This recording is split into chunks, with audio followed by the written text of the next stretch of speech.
আরে বাবা, যেটা পারবেন না ছবি সরাবেন কেন, আগে লোকটাকে সরান তো দেখি। আপনি একজন লোকের সাথে পারতেছেন না, তার ছায়ার সাথে নাচানাচি করতেছেন। পারলে বাপের বেটার মতো ওই লোকটাকে ওখান থেকে তাড়িয়ে দেন। গণভবন, বঙ্গভবন আক্রমণ করা হবে, গণভবনের মতো বঙ্গভবন গুড়িয়ে দেওয়া হবে, এবং সেখানে যে আছে ফ্যাসিবাদের দোসর তাকে তাড়িয়ে দেওয়া হবে। রাষ্ট্রপতি শাহাবুদ্দিন চুপ্পু সাহেবকে যদি গত বছর আগস্ট মাসেই বাদ দেওয়া হতো, বাংলাদেশে একটা টু শব্দ হতো না। তো তখন থেকে কেন বাদ দেওয়া হলো না আমার মাথায় ঢুকছে না। পররাষ্ট্র মন্ত্রণালয় নিশ্চিত করেছে বিদেশে বাংলাদেশের দূতাবাসগুলো থেকে রাষ্ট্রপতির ছবি নামানোর নির্দেশনা দেওয়া হয়েছে। অফিস অর্ডার না দিলেও পররাষ্ট্র মন্ত্রণালয় থেকে টেলিফোনে মৌখিকভাবে মিশনগুলোকে এই নির্দেশ দেওয়া হয়েছে। এই বিষয়টা আপনি কীভাবে দেখছেন?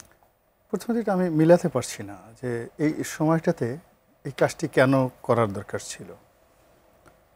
আমরা একেবারে গত বছর থেকে যেটা স্বাভাবিকভাবে ধরে নিয়েছিলাম যে যেহেতু একটা বিপ্লবী সরকার, গণঅভ্যুত্থানের সরকার এসছে, তো সেক্ষেত্রে সাবেক সরকারের সবাই পাইকারি হারে বাদ পড়বেন।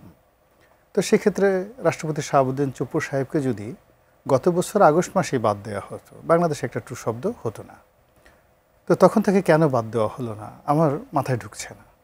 আবার কেন তাকে এতদিন রেখে দেওয়া হলো আমি এটার কোনো হিসাব মিলাতে পারছি না। মাঝে মধ্যে দেখি যে নানা রকমের ফন্দি হয়, ফিকির হয়, জিকির হয়। তো কি হয়, গণভবন, বঙ্গভবন আক্রমণ করা হবে, গণভবনের মতো বঙ্গভবন গুড়িয়ে দেওয়া হবে, এবং সেখানে যে আছে ফ্যাসিবাদের দোসর তাকে তাড়িয়ে দেওয়া হবে। আবার কোনো অদৃশ্য শক্তি কোথা থেকে আসে, ওখানে আবার কোনো কিছুই হয় না। তো সব মিলিয়ে এই রাষ্ট্রপতিকে নিয়ে, বঙ্গভবনকে নিয়ে যা কিছু হচ্ছে এটা আমি মিলাতে পারছি না। আমি আপনাকে একটা কথা বলি যে আমাদের বঙ্গভবনের ইতিহাস কিন্তু ভালো না। এই বঙ্গভবনে এমন কিছু ঘটনা ঘটেছে পাকিস্তান জামানাতে, ব্রিটিশ জামানাতে, এবং একটা সময় এটা তো নবাবদের হিরাজিল প্রাসাদ ছিল। এখানে কত নারীর আর্তচিৎকার, কত বাইজির কান্না, কত নুপুরের মানে ঝংকার এখানে আছে। তো এই বিষয়গুলো চিন্তা করতে হবে। এটা নিয়ে আসলে খুব স্পর্শকাতর একটা জায়গা। অতি প্রাকৃত অনেকগুলো বিষয় থাকে, এই প্রাকৃত বিষয়গুলো নিয়ে যত কম নাড়াচাড়া করা যায় তত ভালো। আমি আমার ব্যক্তিগত জীবনে যেটা শিখেছি সেটা হলো, মানুষ যখন খুব খারাপ অবস্থায় থাকে অর্থনৈতিকভাবে, সামাজিকভাবে, কিংবা ধরুন কারো শরীর আইসিইউতে আছে, তখন সেখানে বেসিক কাজগুলো করতে হয়। বেসিক কাজের বাইরে একেবারে যেগুলো না হলেই নয় সেই কাজগুলো করতে হয়। 15 বছরের একটা শাসন চলে যাওয়ার পর তাদের যে অর্থনীতি, তাদের যে রাজনীতি, তাদের যে শক্তিমত্তা, তাদের যে আন্ডারওয়ার্ল্ড, তাদের যে ব্যাংকিং, সব কিছু কিন্তু তছনছ হয়ে গেছে।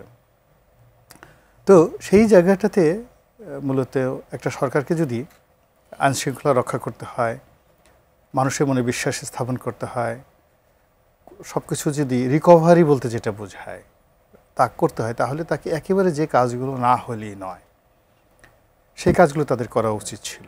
কিন্তু গত 1 বছরে দুর্ভাগ্যজনক হলেও সত্যি, বাংলাদেশে যেখানে রাস্তায় কোনো মানুষ নিরাপদ নয়, যেখানে দ্রব্যমূল্য নিয়ন্ত্রণ করা যাচ্ছে না, যেখানে ব্যাংকিং ব্যবস্থাটা এখনও দাঁড়ায়নি, গত 1 বছরে নতুন কোনো বিনিয়োগ হয়নি, যারা পুরনো বড় বড় শিল্প প্রতিষ্ঠান রয়েছে অনেক বন্ধ হয়ে গেছে এবং অনেকে ধুক ধুক করে মরছে। তো সেখানে আমাদের সরকার প্রধান যারা লোকজন আছেন তারা পুরস্কার আনার জন্য দৌড়াদৌড়ি করছেন। বিদেশে যেখানে যাচ্ছেন সেখানেই তার একটা ইউনিভার্সিটিতে বক্তব্য দেওয়া লাগবে, আর একটা করে ডক্টরেট ডিগ্রি লাগবে। এটা একেবারে শেখ হাসিনারও ঠিক সেম অভ্যাসটা ছিল। এমনকি ডক্টর মোহাম্মদ ইউনূস কয়েকদিন আগে মালয়েশিয়াতে গেলেন, ওখানে গিয়ে কি একটা অখ্যাত বিশ্ববিদ্যালয় তাকে বক্তৃতা দিতেই হবে এবং ইংরেজিতে কথা বলতেই হবে, বাংলা ভাষা তার একদম বেশি একটা ভালো লাগে না। আবার ওনার যে কর্তা ব্যক্তি যাদেরকে নিয়েছেন এরা নিজেদের দায়িত্ব পালন করতে পারছে না, কিন্তু ওই ইসের পরিবেশ ঠিক করতে হবে, কি যেন বলে, ওই আপনার সেন্ট মার্টিন দ্বীপের তাদের পরিবেশ ঠিক করতে হবে। এটা না করলে তাদের খাবার হজম হবে না। যেখানে মানুষ খেতে পারছে না সেখানে পরিবেশ নেই। এখানে ভোলাগঞ্জের পাথর ঠিক রাখতে পারছে না, এখন সেই পাথর চুরি নিয়ে তাদেরকে কোনো কথাবার্তা বলা যাচ্ছে না। তো এখানে মূল ব্যাপারটা হলো যে বেসিক যে কাজগুলো আছে সেই বেসিক কাজগুলো বাদ দিয়ে কেউ সংস্কার নিয়ে, কেউ ঐক্যমত্য নিয়ে, কেউ সংবিধান সংশোধন নিয়ে, কেউ শেখ হাসিনাকে ধরে আনো, কেউ মানে যাকে বলা হয় আজকে ওকে ধরো, কালকে ওটা ধরো, পরশু দিন এটা করো, মানে আননেসেসারি, যেটাকে আমরা আঞ্চলিক ভাষায় ফালতু বলি। এই ফালতু কাজকর্মে সরকার নিজেকে যেভাবে জড়িয়ে পড়ছে, যেভাবে বিতর্ক তৈরি করছে, এর ফাঁকে কী হলো, আমাদের যে বেসিক এবং ফান্ডামেন্টাল যে কাজগুলো এই মুহূর্তে খুব বেশি দরকার। আপনি গিয়ে দেখেন ঢাকা কক্সবাজার যে রাস্তাটা ভেঙে চুরমার হয়ে গেছে, বড় বড় গর্ত। ঢাকা সিলেট হাইওয়েতে গিয়ে দেখেন, ঢাকা চট্টগ্রাম হাইওয়েতে গিয়ে দেখেন, মানে এগুলো রিপেয়ার করতে খুব বেশি টাকার দরকার হয় না। কিন্তু এই ফান্ডামেন্টালগুলো কাজগুলো না করে রাষ্ট্রপতির ছবি সরাতে হবে, ওটা করতে হবে, এটা করতে হবে। আরে বাবা, যেটা পারবেন না ছবি সরাবেন কেন? আগে লোকটাকে সরান তো দেখি। আপনি একজন লোকের সাথে পারতেছেন না, তার ছায়ার সাথে নাচানাচি করতেছেন। পারলে বাপের বেটার মতো ওই লোকটাকে ওখান থেকে তাড়িয়ে দেন।